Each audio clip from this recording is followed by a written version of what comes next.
want to thank you for playing along a little bit with the scene today.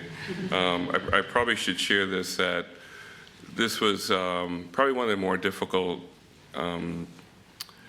things I've ever written, because all of last year, for most of us, is one newsreel after the next, one horrific thing after the next. But for me, it's not news. It's actually my lived experience. So I know people who have been impacted, and know folks that know others that have been broken from their families and shipped out of the country after being here for many, many years. So the news is not the news for me. It's sort of a daily picking of the wound of traumatizing, the devaluing of people, human beings in black and brown skin. So I thought today, instead of sharing with you my feelings and my trauma, I would give you insight to what Dr. King might say if he was given a one-week pass from heaven. So, my brothers, and by the way, I was reading the speech back and didn't tell Linda that part. So she was sitting with me, and she said, she was wondering until I told her, she said, they're going to go like, is he having blackouts? Because I thought he was talking about himself, but then it sounds like he's Dr. King. So we had a little bit of a laugh this morning. My brothers and sisters, grace and peace be with you. I stand before you today by grace alone, not by merit, not by achievement, but by mercy. For I have been granted something no human being expects, a return. A brief return from the presence of the eternal, from the fullness of God. To walk once more amongst the children of God. I've been looking forward to this one-week visit. And I come not as a hero, I come not as a symbol, star carved in stone, or a holiday that is celebrated. I come as a witness. A witness to what love looks like when fear no longer has a voice. A witness to what humanity looks like when we finally see one another as God sees us, all of his children. When I walked this earth in the flesh, I spoke often of a dream that you recite every year and celebrate and quote in speeches. But understand this, the dream was never mine. It was God's. It wasn't a dream for Black Americans, white Americans. It was a dream for America, and in fact, a dream for the world. I call it the beloved community, but now I understand it is not an idea. It is not a political aim, not even a moral achievement to celebrate. The beloved community is a spiritual condition. It is what happens when human beings remember who they are.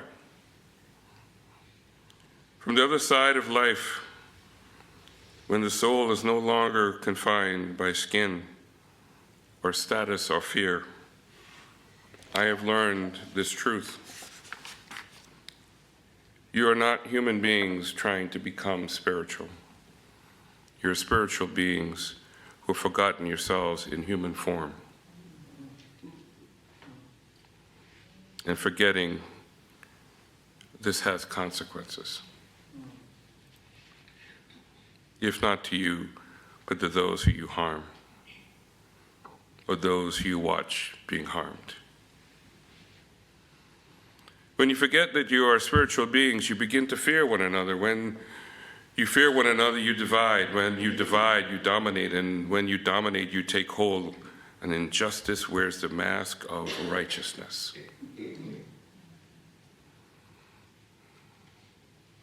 So many crimes have been committed. Those who wear the armor of spirituality and faith. I want you to know that breaks God's heart more than anything. To use his name, not in vain, but to harm.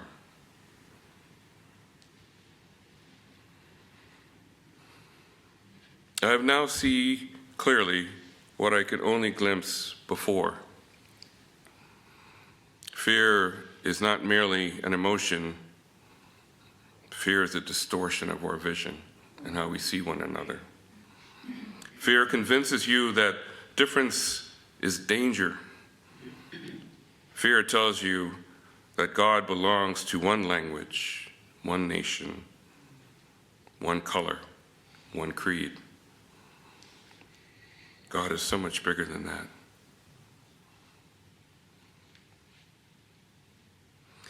Fear persuades you that safety can be built only by exclusion.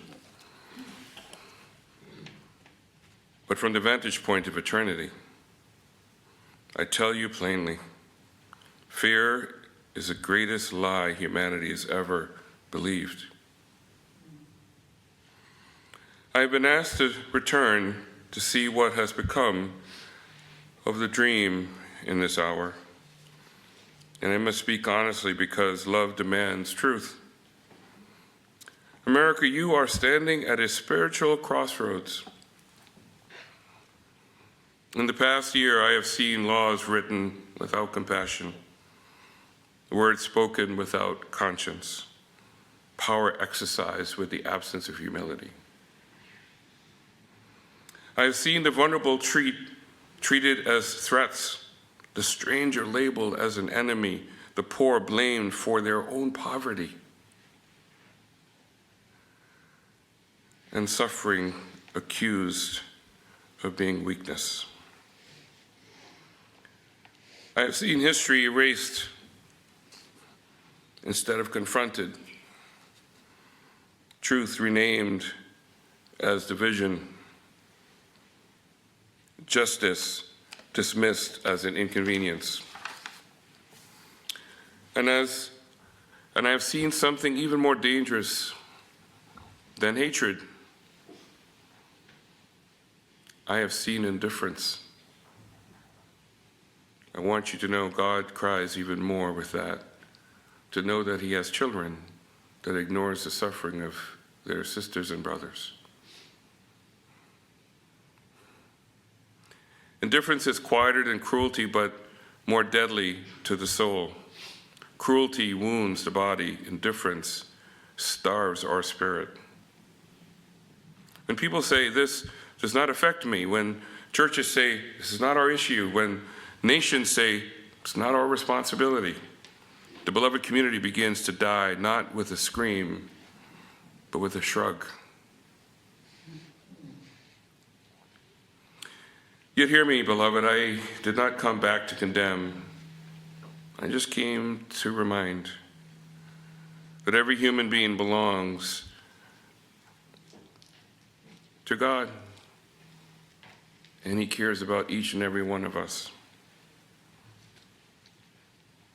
Every human being you encounter is already known by God, already loved by God, and is already considered sacred.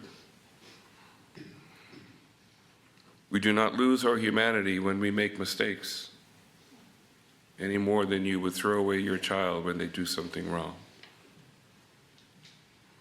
We do not lose our humanity, even in our worst hour.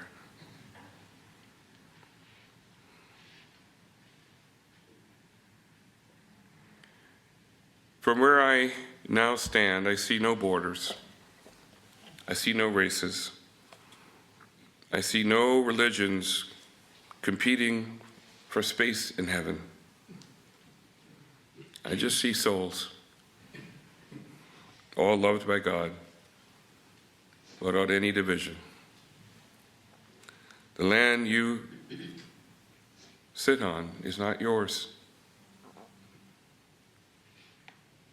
The borders you created are not yours.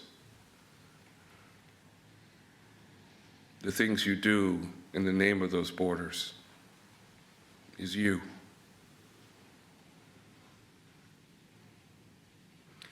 Souls formed by the same breath, souls returning to the same light.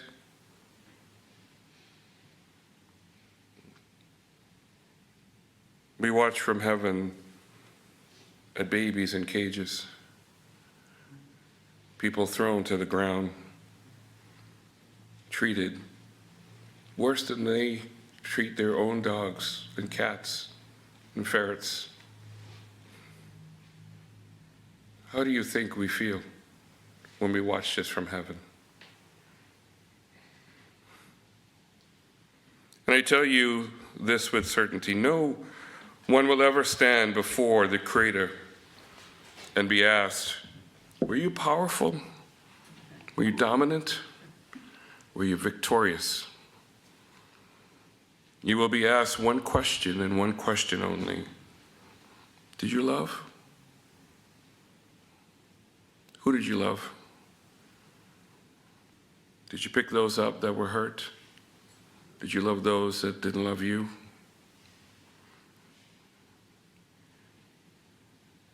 He will not ask, did you only love those that you agreed with? Did you win every argument? Love is not a sentiment. Love is not politeness. Love is not silence in the face of harm. Love is courageous alignment with the dignity of every human being. Love is an action, not a like, not a heart on social media. It's an action. I once warned this nation about the dangers of choosing order over justice. I warned that the laws without love become instruments of oppression. I warned that nationalism without morality becomes idolatry. From the other side of life, I tell you, these warnings were not enough from what I can see. For when a nation confuses God with power, when faith is used to justify exclusion, when Scripture is wielded as a weapon rather than something to heal, the soul of the nation is in peril. Our world is in peril. But hear this also, redemption is also near.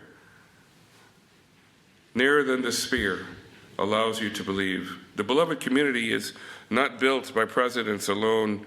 It is not destroyed by the election of one or another. It is not going to live or die in Washington, D.C. It is built in churches like this.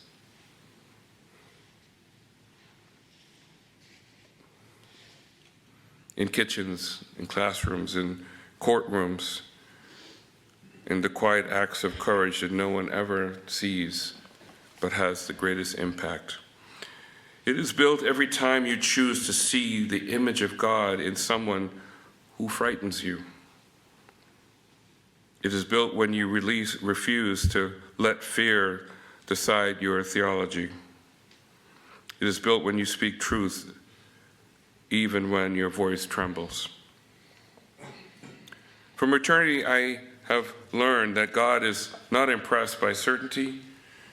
God is moved by humility. God is not seeking perfect doctrine. He is seeking the open hearts. So I ask you today, not as a dreamer, but as a witness, who are you excluding that God has already embraced? Who are you fearing that heaven does not fear? Who are you labeling that God only names as his beloved? The work ahead of you is not merely political, it is profoundly spiritual. You will not heal this nation by winning arguments, and you will not heal by recovering old wounds. you will heal this nation by recovering your humanity. You will not defeat hatred with louder hatred. You will not defeat it by seeing how you can outdo one another. You will defeat it by disciplined, courageous, actionable love. The love will cost you something, because it always does. It may cost you comfort, approval, or certainty. But from the other side of life, I tell you this without hesitation: nothing you give up for love is ever lost. I have seen the end of this story. I've seen tyrants dissolve into dust. I've seen hatred collapse under its own weight. I've seen love outlive empires and dictators. And I've seen something else. I've seen every tear that you think no one has noticed. Every cry of a baby that someone neglects. The screams of those who have been mistreated. Every moment you choose compassion when cruelty would have been easier. I see those. Every act of courage, no matter how small, I notice. Heaven remembers what history forgets. So do not go weary, do not grow weary, do not grow numb. Do not surrender your soul for the illusion of safety. You were not created to be afraid of one another, you were created to belong to one another. The beloved community is still possible, but it will not arrive in the arms of policy alone. It will come about because of the practice of love. Practice love, practice courage, and please practice mercy. My time here is brief, but yours is still unfolding. We will be watching, and we will be hoping, but I ask you, don't be afraid. Love is more powerful than any weapon. Choose love over fear. Choose truth over comfort. Choose to remember who you are. And when you do, the dream will no longer be something you speak about. It'll be something you live. Thank you.